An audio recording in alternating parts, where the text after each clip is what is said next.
El divino Rubén, el gran Darío, es asociado inmediatamente a un universo de princesas lánguidas, de palacios crepusculares, de cisnes flotando sobre aguas calmas y nocturnales, a lo que suele considerarse el decadentismo en la actitud de la poesía de fines del siglo XIX, generalmente francesa o por lo menos europea. Pero Darío fue también ese enorme poeta de la Oda a Roosevelt, de la Oda a Don Quijote, del canto a la Argentina, es decir, de una poesía que no dudó en enterrar sus pies en el barro de la más áspera y controversial realidad política o existencial. Darío fue además, y sobre todas las cosas,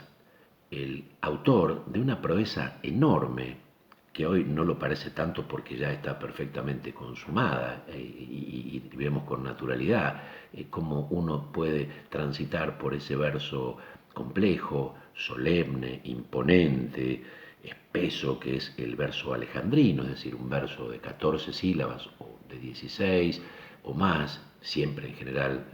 de sílabas pares, dividido en dos mitades que se parten como una raya al medio puede partir el cabello de una persona en dos hemistiquios o mitades, y que obligan a una cierta pomposidad en la enunciación, eh, pero que Darío va a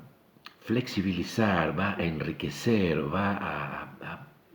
musicalizar con sutileza a partir de una serie de operaciones que va a hacer sobre esa estructura aparentemente tan rígida y encorsetada, poniendo los acentos en lugares inesperados, estableciendo esa mitad del verso en lugares donde uno no esperaría que esa mitad estuviese, es decir, en momentos de la estructura sintáctica de la oración que uno imagina inseparables, como entre un artículo y el sustantivo al que éste modifica, o una preposición y el sustantivo que está vinculado a esa preposición, o incluso en medio de una palabra. Lo va a enriquecer con encabalgamientos, es decir, con poner al final del verso una palabra que nos obliga a seguir leyendo el verso siguiente casi sin pausa porque ese final del verso no coincide con la pausa sintáctica. Lo va a enriquecer agregándole además elementos de la rítmica propia, ya no de la poesía en lenguas romances, sino en la poesía clásica como la griega o la latina, donde la división o la escansión del verso está dada por una alternancia ya no de sílabas que tienen, de palabras que se dividen en sílabas y que tienen además una sílaba fuerte sobre la que recae ese acento, sino una alternancia donde al oído resulta más difícil y más sutil percibir las diferencias entre sílabas tónicas, es decir, acentuadas, y sílabas átonas, es decir, que no tienen acento, que tienen una duración más breve al oído o más larga según sean tónicas o átonas.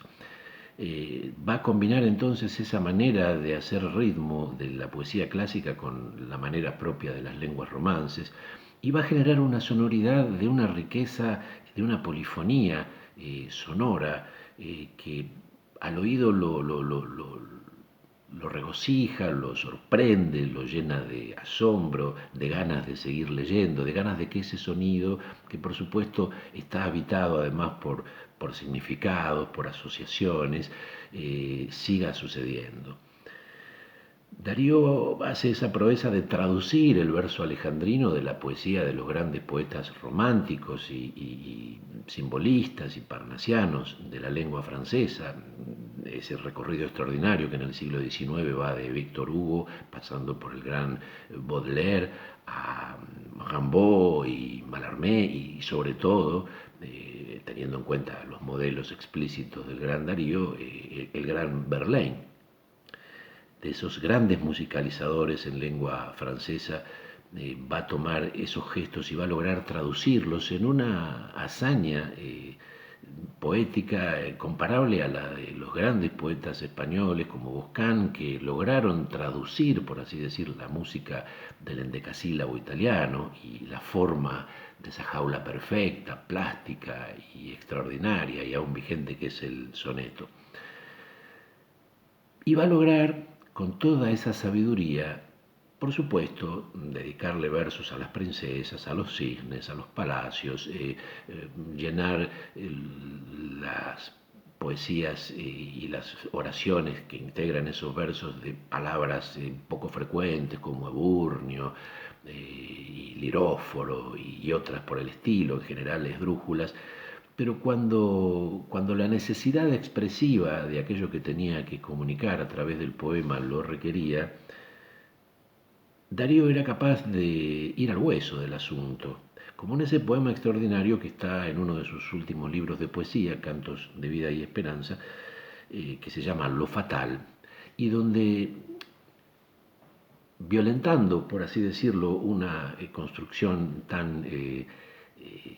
esquemática, tan rígida como el soneto, y violentándola porque utiliza en general versos de 14 sílabas, que a veces no parecen tener 14, sino alguna menos, y que hay que ajustar el oído o estirar alguna sílaba para que nos dé la cuenta, y con otros versos que son inesperados y que constituyen el gran remate del poema, porque son de 9 y 7 sílabas respectivamente, y le dan, justamente por esa falta de completud respecto de los otros versos del poema que tienen 14, una sensación de cosa inacabada, incompleta, que tiene que ver con el inacabamiento, perdonen ustedes, o la falta de finalidad del sentido de la vida, precisamente. Este poema se llama precisamente, como ustedes sabrán, Lo Fatal. Está dividido en dos estrofas de 4 versos y de 14 sílabas cada uno, una estrofa de 3 con versos también de 14 sílabas, y esos dos versos finales que casi podrían ser uno solo partido en dos para dejarnos esa sensación de incertidumbre final frente a la falta de sentido de la existencia.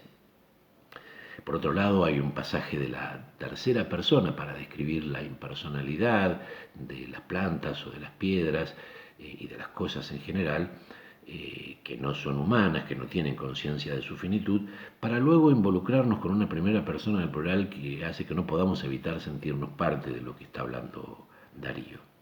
Esta maravilla que quiero compartir ahora con ustedes y que, vuelvo a decirlo, se llama Lo Fatal, dice exactamente así.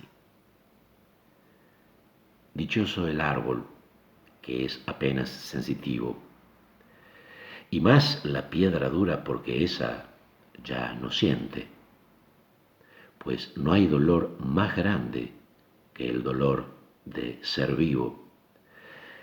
ni mayor pesadumbre que la vida consciente. Ser y no saber nada, y ser sin rumbo cierto, y el temor de haber sido y un futuro terror, y el espanto seguro de estar mañana muerto, y sufrir por la vida y por la sombra y por lo que no conocemos y apenas sospechamos, y la carne que tienta con sus frescos racimos, y la tumba que aguarda con sus fúnebres ramos, y no saber a dónde vamos, ni de dónde venimos. Buen apetito.